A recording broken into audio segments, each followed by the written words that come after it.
منظومة حرز الأماني ووجه التهاني في القراءات السبع. قال الناظم: وخير جليس لا يمل حديثه،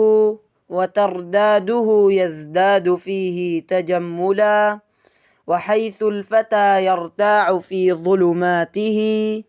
من القبر يلقاه سنا متهللا،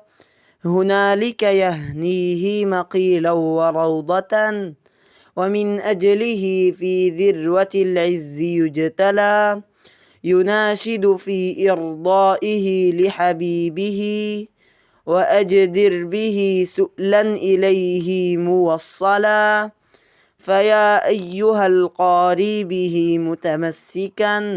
مجلا له في كل حال مبجلا،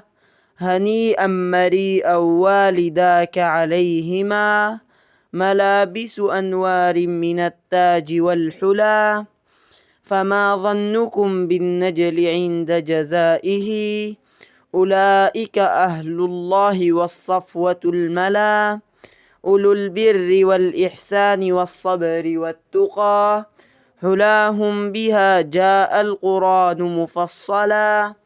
عليك بها ما عشت فيها منافسا، وبع نفسك الدنيا بأنفاسها العلا،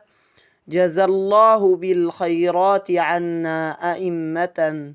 لنا نقلوا القرآن عذبا وسلسلا.